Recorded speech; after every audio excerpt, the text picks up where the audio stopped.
মৰমৰ ছাত্ৰ ছাত্ৰীসকল, তোমালোকৰ সপ্তম শ্ৰেণীৰ অধ্যায় 7টো লৈছোঁ। অধ্যায় 7ত আছে ত্ৰিভুজ অংকন। তোমালোকে ইতিমধ্যেই 7.1ৰ বিষয়ে শিকিছা। আজি মই তোমালোকক 7.2 এই দুটা প্ৰশ্নৰ উত্তৰ কৰি দিব বিচাৰিছোঁ। আৰু ইয়াৰ আগতে তোমালোকে ত্ৰিভুজৰ বিষয়ে তোমালোকে জানিব লাগিব। ত্ৰিভুজৰ বিষয়ে তোমালোকে ইতিমধ্যে জানাই। এতিয়া চোৱা, ত্ৰিভুজৰ তিনিটা প্ৰকাৰ আছে, বাহু হিচাপে তিনিটা প্ৰকাৰ আছে, আৰু সেইকেইটা হৈছে সমবাহু, সমদ্বিবাহু আৰু বিষমবাহু। এতিয়া সমবাহু বুলি কওঁতে আটাইকেইডাল বাহু সমান। যিহেতু ত্ৰিভুজত তিনিডাল বাহু থাকে, সেই তিনিডাল বাহুৱেই যদি সমান হয় তেতিয়াহ'লে আমি সমবাহু ত্ৰিভুজ বুলি কওঁ। আৰু দুডাল বাহু, যিকোনো দুডাল বাহুৰ যদি সমান হয় তেতিয়া আমি সমদ্বিবাহু বুলি কওঁ। আৰু যিবোৰ ত্ৰিভুজৰ আটাইকেইডাল বাহু সমান নহয়, অসমান, তেনে ত্ৰিভুজক আমি বিষমবাহু ত্ৰিভুজ বুলি কওঁ।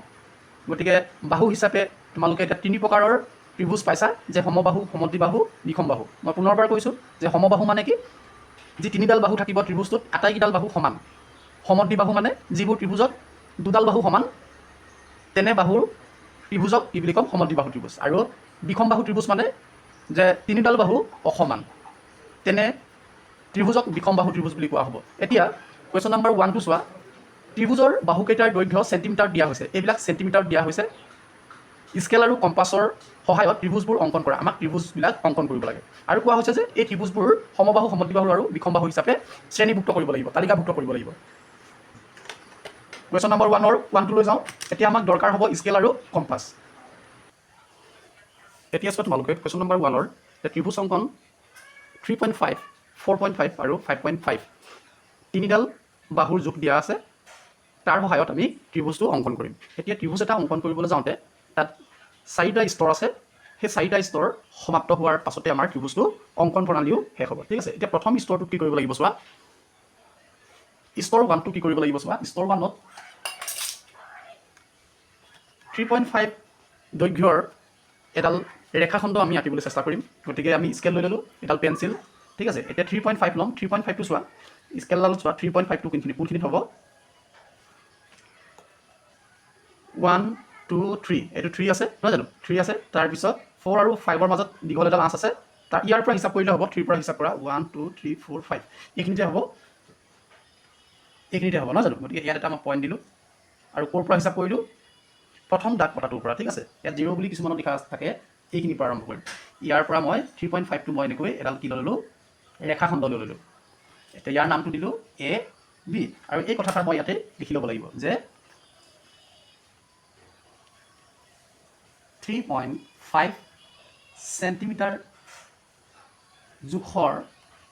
জোখৰ এডাল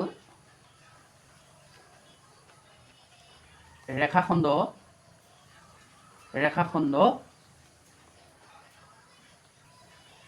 আঁকিলোঁ।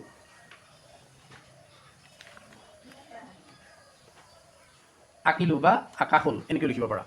এতিয়া 2 নম্বৰ স্তৰটোত কি কৰিম চোৱা। মই এতিয়া ত্ৰিভুজটো মই এইখিনিতে আঁকিবলৈ চেষ্টা কৰিম। প্ৰথম স্তৰটো কি কৰিছিলোঁ যে এ বি নাম দিছোঁ। এ বি ৰেখাখণ্ডৰ 3.5 চেণ্টিমিটাৰ জোখ ল'লোঁ নহয় জানো? গতিকে মই ইয়াতেই পুনৰবাৰ মই 3.5টো আঁকিবলৈ চেষ্টা কৰিম। এইখিনিতে আকৌ 3.5 চোৱা। 3.5 ইয়াত হ'ব, এইখিনিৰ পৰা হ'ব। এইটো 3.5 চেণ্টিমিটাৰ আমি পাই গ'লোঁ। ইয়াৰ নামটো দিছোঁ এ আৰু বি ৰেখাখণ্ড। এতিয়া স্তৰটোত চোৱা কি কৰিম। স্তৰটোত কি কৰিম চোৱা। এতিয়া তোমালোকক দ্বিতীয়ডাল বাহুৰ জোখ দিয়া আছে 4.5 চেণ্টিমিটাৰ। ঠিক আছে, এতিয়া স্তৰটোত আমি এ বিন্দুক কেন্দ্ৰ কৰি 4.5 চেণ্টিমিটাৰ জোখৰ কম্পাছৰ সহায়ত এটা বৃত্তচাপ আঁকিবলৈ আমি চেষ্টা কৰিম। ঠিক আছে, আমি প্ৰথমে 4.5ৰ এডাল ৰেখা অংকন কৰি লওঁ। 4.5 ক'ত পাম আমি চোৱা। 4.5টো ক'ত পাম? এইখিনিৰ পৰা আৰম্ভ কৰি 1, 2, 3, 4 এইখিনিতে 4 আৰু 5ৰ মাজত এই দীঘল আঁচডাল আছে, বা ইয়াৰ 4ৰ পৰা হিচাপ কৰিলেও হৈ যাব। আমি 0.5টো ইয়াতে পাই যাম। গতিকে প্ৰথম দাগ কটাৰ পৰা এইখিনিলৈকে 4.5। আৰু এই ৰেখাখণ্ডৰ নাম দিলোঁ A, চি দিলোঁ ঠিক আছে এতিয়া ইয়াৰ চেণ্টিমিটাৰ জোখটো কিমান আছিল 4.5 আৰু ইয়াৰ জোখটো কিমান আছিল 3.5 নহয় জানো গতিকে দ্বিতীয় স্তৰত কি কৰিম এ বিন্দু কেন্দ্ৰ কৰি এ বিন্দু কেন্দ্ৰ কৰি কম্পাছৰ সহায় লৈ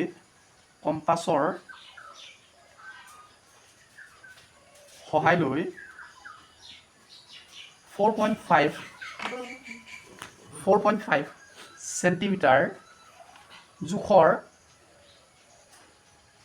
এটা বৃত্তচাপ অঁকা হ'ল বা আঁকি ল'লোঁ অঁকা হ'ল বুলি লিখিছোঁ এতিয়া দ্বিতীয় স্তৰটো মই অংকন কৰিবলৈ চাম কি কৰিম এ বিন্দু কেন্দ্ৰ কৰি মানে এইটো হৈছে ইয়াক কেন্দ্ৰ কৰি কিমান চেণ্টিমিটাৰ 4.5 চেণ্টিমিটাৰ গতিকে কম্পাছৰ সহায়ত আমি জোখটো লৈ লওঁ কম্পাছত এনেকৈ এডাল পেঞ্চিল আমি লৈ ল'ব লাগিব ঠিক আছে এতিয়া চাওঁ 4.5টো এইখিনিতে চাওঁ 4.5টো এইটো নহয় জানো গতিকে এনেকৈ আমি জোখটো লৈ ল'ব লাগিব এতিয়া এই জোখটোৰ সহায়ত এ বিন্দু কেন্দ্ৰ কৰি এ বিন্দুটো আছে এইটো চোৱা এ বিন্দু কেনেকৈ কেন্দ্ৰ কৰি মানে এই পইণ্টটো আমি লৈ ল'ব লাগিব এই পইণ্টটো আমি ইয়াতেই স্থায়ী হিচাপে লৈ লওঁ এইটো ঠিক আছে এতিয়া আমি এনেকৈ ঘূৰাই দিম এইটো চোৱা অকণমান দীঘলকৈ সম্পূৰ্ণ বৃত্তটো নালাগে বৃত্তৰ এটা অংশ এটা চাপ নহয় জানো এইটো বৃত্তৰ চাপ বুলি কয় ঠিক আছে আমি এনেকৈ ঘূৰাই দিলে এটা বৃত্তৰ এটা চাপ পোৱা যায় এইটোকে বৃত্তৰ চাপ বুলি কৈছে ইয়াত যে লিখিছোঁ বৃত্তৰ চাপ সেইটোৱে হৈছে বৃত্তৰ চাপ এতিয়া এ বিন্দু কেন্দ্ৰ কৰি এইটো কেন্দ্ৰ কৰি দিলোঁ সম্পূৰ্ণ যদি ঘূৰাই দিওঁ মই কি পাম এটা বৃত্ত পাম তাৰ এটা অংশ চোৱা এইখিনিৰ পৰা এইখিনিলৈকে আঁকিলোঁ গতিকে এইটো এটা বৃত্ত চাপ বুলি কয় আৰু এক কেন্দ্ৰ কৰি বুলি কৈছে নহয় জানো গতিকে এক কেন্দ্ৰ কৰি আমি বৃত্ত চাপ অংকন কৰিলোঁ এতিয়া কি কৰিম এতিয়া স্তৰ 3টোত চোৱা স্তৰ 3টোত কি কৰিম চোৱা বি বিন্দু কেন্দ্ৰ কৰি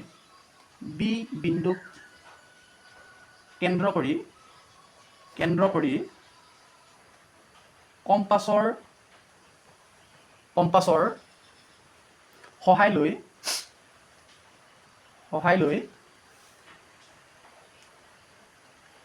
শেষৰ তৃতীয়টো বাহুৰ জোখ কিমান দি আছে চোৱা 5.5 চেণ্টিমিটাৰ জোখৰ এটা বৃত্তচাপ অঁকা হ'ল এতিয়া 3 নম্বৰ স্তৰত কি কৰিলোঁ মই তৃতীয়ডাল বাহুৰ জোখ মই ইয়াতে আঁকি ল'ম 5.5 নহয় জানো তৃতীয়ডাল কিমান দিয়া আছিল জোখটো 5.5 হ'লে 1 2 3 4 5 আৰু 5 আৰু 6ৰ মাজত এই দীঘল আঁচডাল 5ৰ পৰা হিচাপ কৰিলে হৈ যাব 5 নম্বৰ তিৰিব লাগিব নহয় জানো এইটো হৈছে 0.5 এতিয়া 1ৰ পৰা মানে এই প্ৰথম দাগ কটাৰ পৰা আমি এনেকৈ আঁচডাল টানিব লাগিব এইখিনিলৈকে ঠিক আছে এইটোৱে হৈছে 5.5 আৰু ইয়াৰ নাম দিম যিহেতু বি বিন্দু কেন্দ্ৰ কৰি তেতিয়াহ'লে বি আৰু চি নহয় জানো তিনিটা শীৰ্ষবিন্দু থাকে এ বি চি নহয় জানো গতিকে এ বি পাই থৈছোঁ গতিকে এইফালে চি পাম অনুমান কৰা এইফালে চি পাম নহয় জানো গতিকে আমাক এ চি লাগিব আৰু বি চি লাগিব গতিকে এ চিডাল আমি আঁকি ল'লোঁ বৃত্তচাপ এতিয়া আঁকিম বি বিন্দু কেন্দ্ৰ কৰি 5.5 চেণ্টিমিটাৰ জোখৰ অন্য এটা বৃত্তচাপ আমি আঁকিম এতিয়া 5.5 চেণ্টিমিটাৰটো লৈ লওঁ জোখ লৈ লওঁ ঠিক আছে এইখিনিত চোৱা মই কেনেদৰে লৈছোঁ তোমালোকে এনেদৰে ল'বলৈ চেষ্টা কৰিবা এনেদৰে সমান কৰি ল'ব লাগিব 5.5 মিলিছেনে চোৱা এতিয়া বি বিন্দু কেন্দ্ৰ কৰি তোমালোকৰ বি বিন্দুটো আছে এইখিনিতে এনেকৈ স্থায়ীভাৱে আমি এই কেন্দ্ৰটো ল'ব লাগিব তাৰ পাছত বৃত্তৰ দৰে এনেকৈ ঘূৰাই দিয়া সম্পূৰ্ণ ঘূৰালে এটা বৃত্ত পাম কিন্তু সম্পূৰ্ণ নুঘূৰাওঁ তাৰে এটা অংশ এইটোকে কোৱা হয় বৃত্তচাপ এতিয়া চোৱা বি বিন্দু কেন্দ্ৰ কৰি 5.5 চেণ্টিমিটাৰ জোখৰ বৃত্তচাপটো আমি আঁকি ল'লোঁ নহয় জানো এতিয়া স্তৰ 4ত কি হ'ব চোৱা স্তৰ 4 বুলি লিখি লৈছোঁ স্তৰ 4ত কি কৰিম চোৱা তোমালোকে দেখা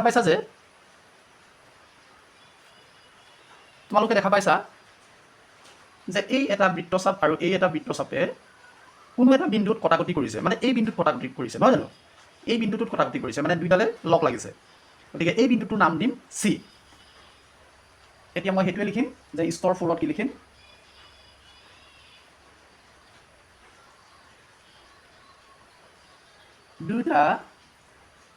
দুয়োটা বৃত্তচাপে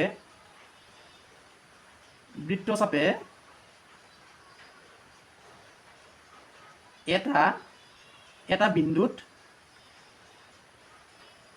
কটাকটি কৰিছে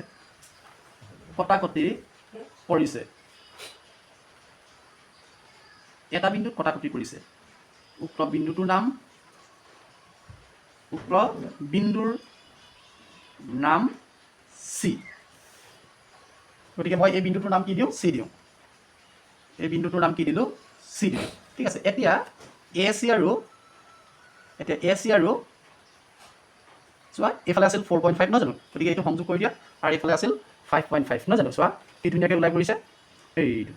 এতিয়া কি কৰিলোঁ? এ চি আৰু বি চি সংযোগ কৰিলোঁ। সেই কথাষাৰ মই ইয়াতে লিখি ল'ম, স্তৰ 4তে লিখি ল'ম। এতিয়া এ চি আৰু বি চি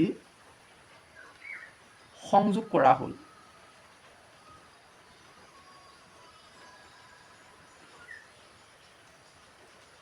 সংযোগ কৰা হ'ল।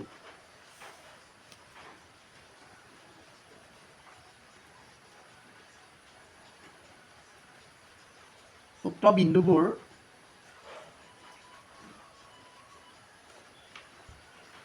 সংযোগ কৰাত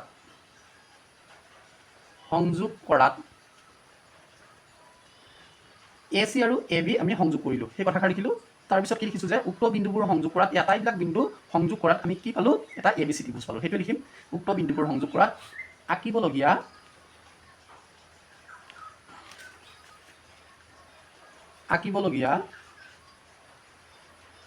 আঁকিবলগীয়া ত্ৰিভুজ এ বি চি পোৱা গ'ল। এইটোৱে হৈছে তোমালোকৰ কুৱেশ্যন নম্বৰ 1ৰ অংকন কৰিব লগা 3.5, 4.5 আৰু 5.5 জোখৰ ত্ৰিভুজটো। ঠিকে আছে? ভালদৰে প্ৰথমৰ পৰা চাই লোৱা। আকৌ এবাৰ বুজাই দিছোঁ যে ত্ৰিভুজ অংকন জোখটো দিয়া আছে 3.5, 4.5 আৰু 5.5। আমি জানো যে এটা ত্ৰিভুজত আমাৰ 3ডাল বাহু থাকে নহয় জানো? গতিকে ত্ৰিভুজটো অংকন কৰিব লাগে। ত্ৰিভুজটো অংকন কৰিবলৈ যাওঁতে আমাক 4টা স্তৰ প্ৰয়োজন। 1 নম্বৰ স্তৰ, 2 নম্বৰ স্তৰ, 3 নম্বৰ আৰু 4 নম্বৰ স্তৰ। ঠিক আছে। এতিয়া বেছি দীঘলীয়া নহয়, স্তৰকেইটা একেবাৰে সহজ। স্তৰ 1ত কি লিখিম চোৱা? 3.5 চেণ্টিমিটাৰ জোখৰ এডাল ৰেখাখণ্ড আঁকিলোঁ। এতিয়া প্ৰথম জোখটো দিয়া আছিলে 3.5 আৰু সেই কথাষাৰ মই ইয়াতে লিখিলোঁ যে 3.5 চেণ্টিমিটাৰ জোখৰ এডাল ৰেখাখণ্ড আঁকিলোঁ নহয় জানো? স্কেলৰ সহায়ত 3.5 জোখৰ আমি ৰেখাখণ্ড আঁকিলোঁ আৰু তাৰ নামটো দিলোঁ এ বি। স্তৰটোত কি কৰিলোঁ? এ বিন্দুক কেন্দ্ৰ কৰি, এই এ বিন্দুত দেখিছা তোমালোকে? এ বিন্দুক কেন্দ্ৰ কৰি কম্পাছৰ সহায়ত 4.5 চেণ্টিমিটাৰ জোখৰ আমাৰ দ্বিতীয়ডাল বাহুৰ জোখ দিয়া আছিলে 4.5। গতিকে সেই কথাষাৰ লিখি লৈছোঁ। কম্পাছৰ সহায় লৈ 4.5 চেণ্টিমিটাৰ জোখৰ এটা বৃত্তচাপ অংকন কৰিলোঁ বা অঁকা হ'ল। বৃত্তচাপ আঁকিলোঁ। বৃত্তচাপ কেনেকৈ আঁকিলোঁ তোমালোকে নিশ্চয় দেখিছা যে বৃত্তৰ এটা অংশ নহয় জানো? এটা চাপ সম্পূৰ্ণ বৃত্তটোৰ এটা অংশ নহয় জানো? সেইটোৱে বৃত্তৰ চাপ। এতিয়া চোৱা স্তৰ 3ত কি কৰিলোঁ? বি বিন্দুক কেন্দ্ৰ কৰি কম্পাছৰ সহায় লৈ 5.5 চেণ্টিমিটাৰ, ইয়াৰ পৰা ইয়ালৈ আছে 5.5 চেণ্টিমিটাৰ জোখৰ এটা বৃত্তচাপ অঁকা হ'ল। 4 নম্বৰ স্তৰটোৰ আৰু একেবাৰে আমাৰ অন্তিম স্তৰটো চোৱা। দুয়োটা বৃত্তচাপে মানে এই প্ৰথমটো বৃত্তচাপ আৰু দ্বিতীয়টো বৃত্তচাপে এটা বিন্দুত ছেদ কৰিছে বা কটাকটি কৰিছে। সেই কথাষাৰ লিখিছোঁ। দুয়োটা বৃত্তচাপে এটা বিন্দুত কটাকটি কৰিছে। এই বিন্দুটোত কৰিছে। উক্ত বিন্দুটোৰ নাম চি। আমি উক্ত বিন্দুটোৰ নাম কি দিলোঁ? চি দিলোঁ। তাৰপিছত কি কৰিলোঁ? এ চি আৰু বি চি সংযোগ কৰা হ'ল। এতিয়া লিখিলোঁ চোৱা, এ চি আৰু বি চি সংযোগ কৰা হ'ল। এতিয়া আমি আঁকিব লগা ত্ৰিভুজটো আমাৰ হৈ গ'ল। লাষ্ট বাক্যটো লিখিছোঁ যে উক্ত বিন্দুবোৰ সংযোগ কৰাত আঁকিবলগীয়া ত্ৰিভুজ এ বি চি পোৱা গ'ল। এই ত্ৰিভুজটোৰ নাম কি? এ বি চি দিছোঁ। এ বি চি ত্ৰিভুজটো পোৱা গ'ল। আমাৰ এইখিনিতে আছিলে 3.5 আৰু এইখিনিত আছিলে 4.5 নহয় জানো? আৰু এইফালে আছিলে 5.5। গতিকে এইটোৱে হৈছে তোমালোকৰ ত্ৰিভুজ অংকন কুৱেশ্যনটিৰ প্ৰথমটোৰ এনচাৰ।